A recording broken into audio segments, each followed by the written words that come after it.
Minister Theresa May is defying a United Nations ruling that Britain illegally obtained the Caicos Islands and should return the archipelago to Mauritius. This is Al Jazeera's Nadine Barber explaining why returning the islands is not that easy. In 1965, Britain split the remote Caicos Islands from Mauritius 3 years before Mauritius gained independence. The new ruling says that was illegal under international law. Then in the late 60s and early 70s, Britain evicted almost 2,000 Caicosians to Mauritius and the Seychelles. That was to make way for construction of a US military base on the largest island, Diego Garcia. Decades on, many live in poverty in Mauritius, where the largest Caicosian community is based. But several thousand now live here in southern England, following a decision in the 1980s to grant some Caicosians British citizenship, and they've been campaigning consistently for the right to return. We heard from one of those Caicosians living in the United Kingdom, who talks about what it's like to be in exile. Physically and psychologically, it is torture. It is revolting and humiliating to know that we are being made beggars of what legitimately belongs to us. We are being taken advantage of just because we are a small black community without any network to seek help. This is Genesis chapter 27, verse 38. And Esau said unto his father, Hast thou about one blessing, my father? Bless me, even me also, O my father. And Esau lifted up his voice and wept. And Isaac his father answered and said unto him, Behold, thy dwelling shall be the fatness of the earth, and of the dew of heaven from above. And by the sword shalt thou live, and shalt serve thy brother. And it shall come to pass, when thou have the dominion, that thou shalt break his yoke off of thy neck. Shalom, Yasharal. I want to give infinite honors to Yahweh by Hashem, Yahweh Shai, by Hashem, Rakwakadash. I want to give double honors to the apostles of Great Millstone, and salutation to you, sincere I can push in this true across the four winds. All right, on this clip, you just saw that nothing's new under the sun. Esau has been vexing the children of Israel and doing and fulfilling prophecy. Isaac prophesied through the spirit and power of Yahweh Shema Shai that this devil would break the yoke off his neck, and he would have the dominion for a short time. All right. And as you can see, this clip about these Shikogans in the Indian Ocean that was living on the island. All right. The indigenous people of that island. And as you can see, according to the flesh, they're Israelites.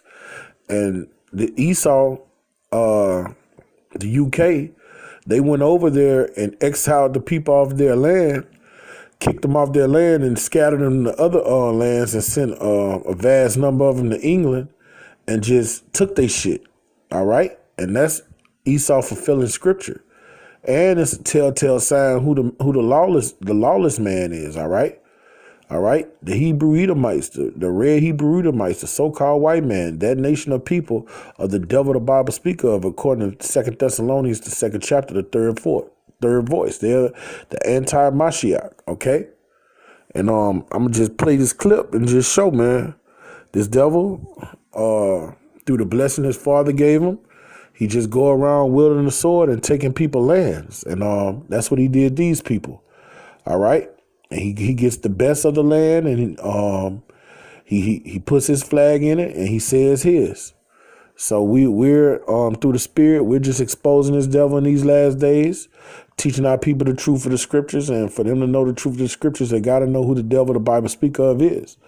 The so-called white man, the red Hebrew Edomite, red orangutan fucking devil. But without further ado, I'm going to play more of the clip. So Caicosians are anxious to return home, and Mauritius wants its territory back now. But Britain has extended the US lease of Diego Garcia until 2036. What is next? Here to discuss. In Grand Bay, Mauritius, Robin Madam Udu is a lawyer representing the All right, now this is what the UK did. They leased the land. They went and kicked the people off the island and leased the land to America. so America can make a naval base. That's like somebody going to your house, kicking you out your house, exiling you off your property, and then leasing your house off to their brother. That's exactly what happened. All right. And then when you come and be like, that's my house, that's my place of residency, they kill you. All right. And that's what we just read in Genesis 28. That's how the so-called white man get down. He's lawless. All right. He don't live by a code of ethics. All right. He's lawless. He's bloodthirsty. And he just goes around the planet wielding a sword and taking people's land. Syrian refugees. Here in our studio we have David Vine. He's a professor at American University, author of The Island of Shame, The Secret History of the U.S. Military Base in Diego Garcia. And Mark Rosen is a retired U.S. Navy captain and senior vice president at CNA. That's a non-profit research and analysis organization. Gentlemen, it's good to have you here. Let's start with some black and white photographs. Robin, thank you for sending them to us. I want to go back 50 years to see what life was like before Diego Garcia was Diego Garcia, and it was a little archipelago where people actually lived who weren't involved in the military. This picture here, talk us through, Robin, why did you send us these pictures? Well, I think it shows a totally normal life which they had there until the military base came in. You will know that this was in early 1960s when the States wanted an island in the Indian Ocean for a military base, and the UK said, well, be our guest, go and look for your island. So the American Navy went and looked for an island for their base. They found Aldabra Island first, but Aldabra was not convenient to them because on Aldabra there was a unique turtle population, and they did not want to disturb the turtle population.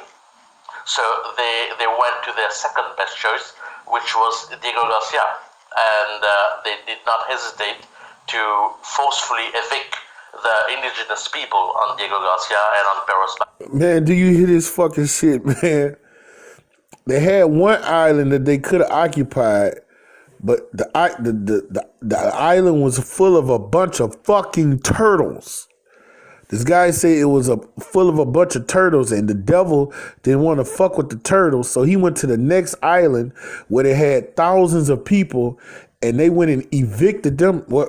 Israelites, of course, melanated people, of course, and they went and evicted them, ransacked them, and took their shit and kicked them off, but they didn't fuck with the turtles. That's how much the so-called white man look at us Israelites, man. They value animals more than they value us, man. A fucking turtle, man.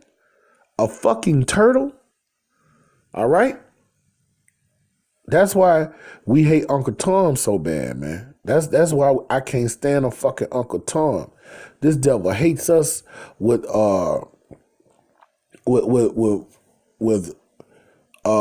eternal hate. All right? And he's broke the brotherly covenant. And you have our people with their head up this guy's ass, man. This guy show more love to a turtle than he do the life of you so-called, not you so-called, you Israelites, you so-called Native Americans, Latin-speaking people of the earth, and you so-called Negroes, man. This guy values the life of a turtle more than you. It's madness. Its occupation and must return the indigenous people there, and that this right is an erga omnes right. Every state, every country must help in putting an end in this. So this is not a claim. This is not an allegation. This is the rule of law. This is a declaration of law. I mean, I still remember when Catalonia claimed independence, Theresa May went online and said Catalonia has to comply with the rule of law. Well, I'm sorry, Mrs. May. It's your turn now to comply with the rule of law.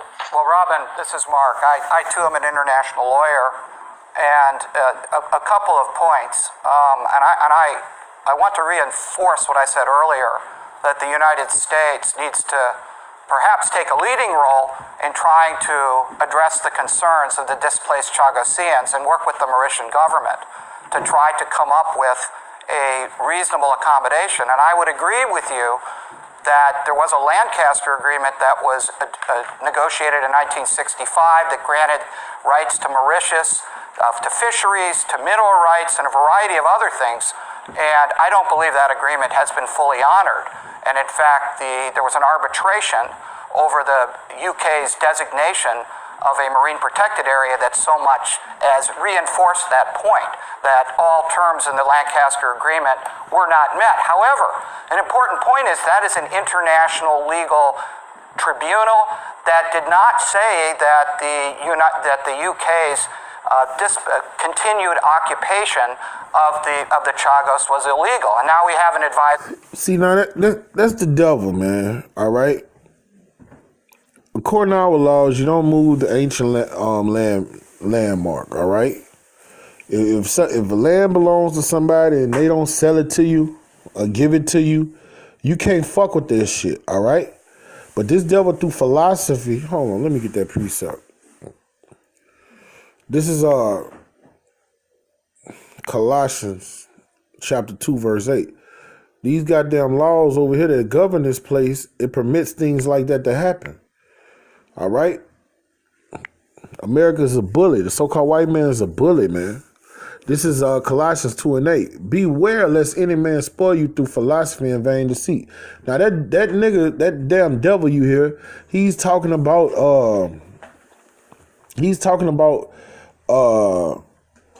the deals America and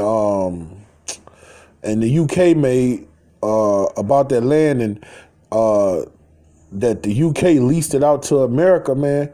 How can the UK overtake that land when you have indigenous people there? How can you lease out somebody's land? You see, but this American westernized philosophy and civilization permits people to do that. You just go take their shit. If they don't have the means, they don't have an army or the means to fight for their shit, you just take it. It's a dog-eat-dog world in the West, okay?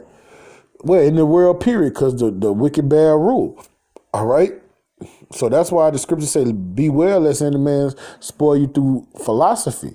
All right, that's why it's imperative you got to know these scriptures and have the spirit on you heavy, so you know know the way the world is supposed to be ran.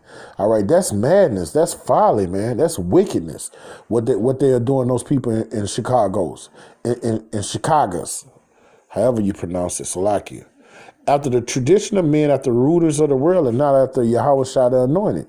All right, how can you go lease out somebody else's land, man?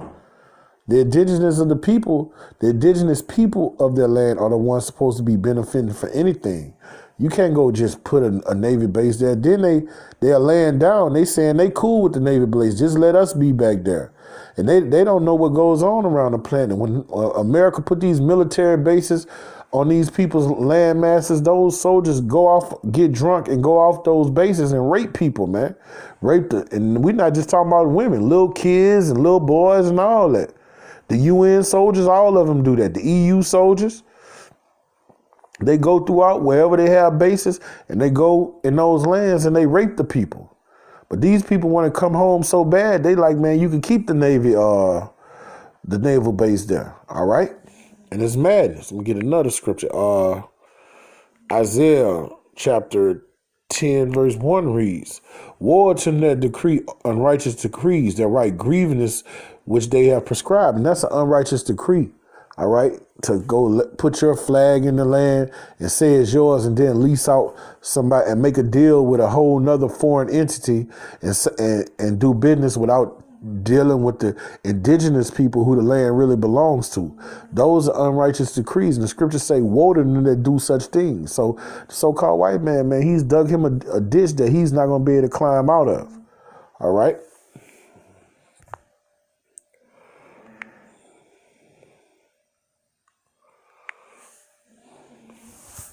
advisory opinion that says that it is that the detachment was improper.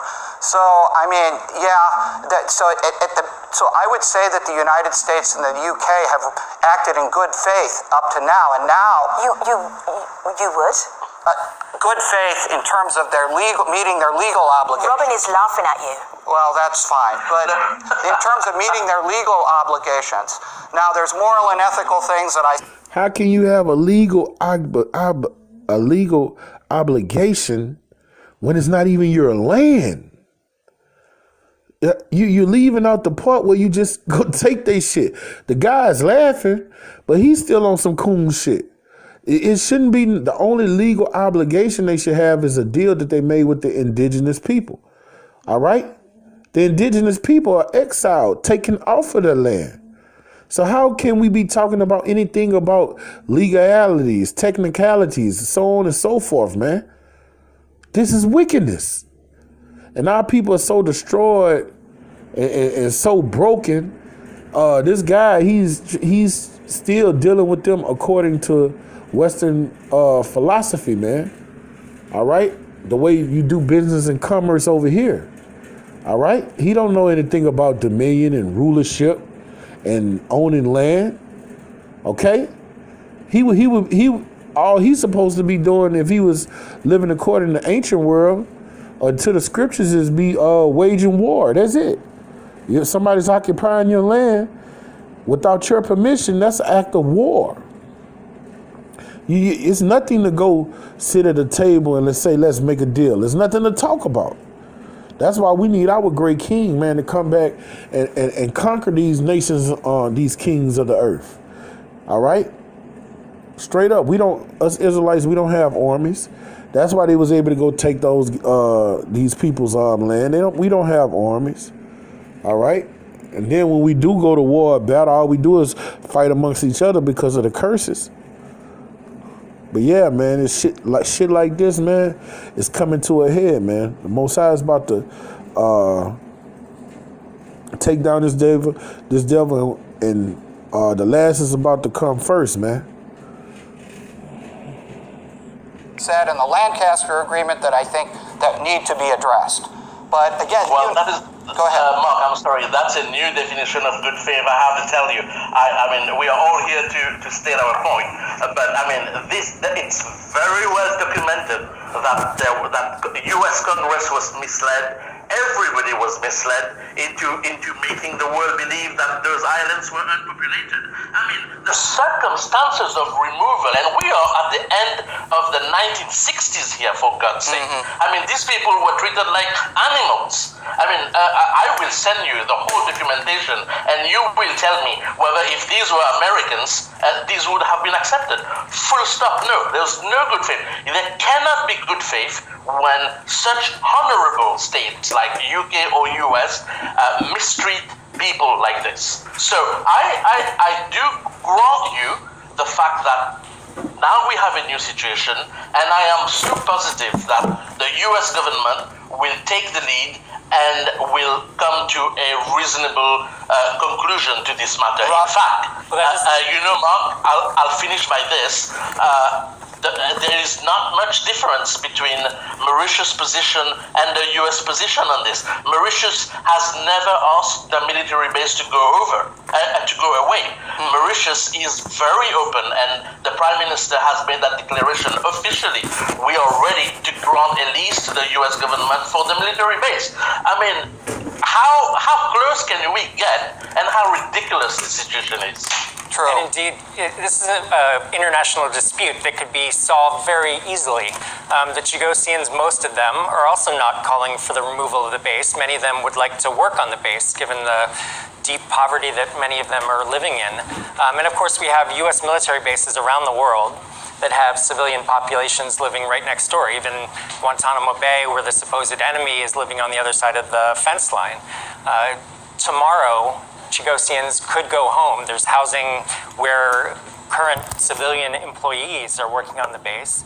They could also go back to live on the islands other than Diego Garcia, which are more than 100 miles from Diego Garcia, where many of them were born, where their ancestors are buried, where many of them want to go back. And of course, they've been suffering in exile for now more than 50 years. Can we unpack that just a little bit? Because we've already talked about how basically Chagosians were rounded up because there was a very lucrative lease to be had with the United States. So the Brits leased Diego Garcia to the United States. They rounded people up and they dumped them around Mauritius. That dumping, can you explain the consequences of that? And when you go and find Chagosians today, which you have, how are they living? So on the whole, the Chagosians have, since they were, as you said, dumped in exile in Mauritius and the Seychelles, they've been living, generally speaking, as the poorest of the poor in both islands. These are, they're living... Israelites. They most definitely Israelites. You can look at them and tell. They don't look like Hamites. Listen to that guy talk, he's Israelite. All right? And that's part of the curses, man. They fit the curses of Deuteronomy 28. Their land's taken from them, and their enemies are ruling over them. All right? That's a telltale sign they're Israelites. I'm going to get, after I play this next clip, I'm going to just go straight in the scriptures. This is Leviticus 26, I'm going to start at verse 14. They fit the curses. They fit the prophecies, man. This is Leviticus 26 and 14. But if you were hearkening to me and would not do all of these, if you were not hearkening to me and would not do all of these commandments, if you shall despise my statutes, or your soul abhor my judgments, so that you would not do all my commandments, but that you break my covenant, I will also do this unto you. I will even import over you terror. Consumption. It's terrible when somebody come occupy your land, take your shit, take your property, and then kick you out of your house, man. All right? So that's a terrible thing. That's terror, consumption, and a burning ag that shall consume the eyes and cause you sorrow of heart. They're full of sorrow, man. It's like right now, I don't care who you are, what nation under the sun you are. If you have built something from the ground up, that's your home, or you inherited land that's been in your family from hundreds and hundreds of years, and somebody just come take it from you, all right, and then set up shot in your shit, you're going to have sorrow of heart, man. You're going to have sorrow in heart. In fact, let me give an example of that. That come with the lot with the Israelite. That comes with the lot of Israelite. We was like that when we got taken out of Babylon, when they carried us out of Babylon, Nebuchadnezzar now. This is Psalms 137. And I'm going to start at around,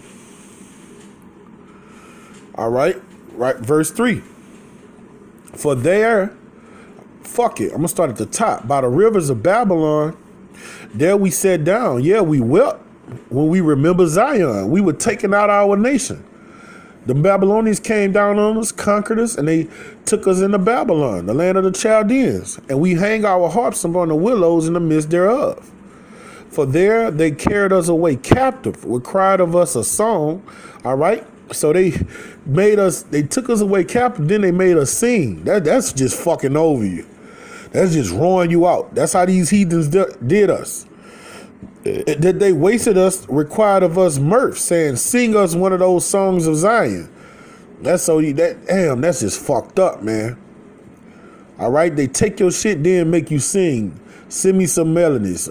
Start tap dancing, shucking and diving. Nah, people, we were angry when we was doing it. We had the sword over us, but we was in our right mind then. Now our people do it expediently. They do it just to make the heathens happy now. All right? How shall we sing the Lord's song in a strange land? If I forget thee, O Jerusalem, let my right hand forget her cunning. If I do not remember thee, let my tongue cleave to the roof of my mouth. If I prefer not Jerusalem above my chief joy. And that's what they're doing. That's the spirit they're in. They don't understand that they're Israelites. That's their homeland, but they think Chagos is their homeland, and that's what they're doing. All right? They're remembering their homeland, and they're yearning for it, okay? Remember, O Yahweh, the children of Edom in the day of Jerusalem, who said, race it into the foundation of thereof. All right, and that's the spirit. That's the spirit that you seeing with all the Israelites. Those are telltale signs, you Israelites. Whatever you have, the nations take it and they spoil it. Those are the curses that are on us. All right, this is I'm gonna go back over here to Leviticus. All right, and it reads, I was in 16. And I will also do this to you. I will even appoint over your terror, consumption, and the burning ague that shall consume the eyes and cause sorrow of heart. And ye shall know your seed. You shall sow your seed in vain, for your enemy shall eat it. And that's what we're seeing. And I will set my face against you, and you shall be slain before your enemies. And they that hate you shall reign over you, and you shall flee when none pursueth. So that's why you see wherever Israelites reside, they're going to be in the ghetto or the slum. And the enemies are going to be residing over them. And if they sow seed, the enemies is going to take it. If they have land, the enemies are going to take it. All right? And that's a curse, man, for disobedience to Yahweh Shema Shai's word. Now, the flip of the coin is, all right, we about to go and show you that this devil is the Bible. The so-called white man is the devil the Bible speak of. What you see him doing, that's prophecy being fulfilled. He's doing what the Most High created him to do, man. Be a goddamn devil, okay? This is Habakkuk 2. I'm going to start at 5. Also because he transgressed by wine, philosophy, all right? And through those philosophy, that's how he run his government system, passing unrighteous decrees and putting in the earth what he deems right and what he deems wrong, okay? He is a proud man, all right? This guy, you hear those Edomites talking about good faith and talking that bullshit, they're proud. They don't have no sense of right and wrong. If these people are the indigenous people of that land, why are you talking about making business deals and treaties and leasing off their land if you haven't dealt with them? All right, that's pride.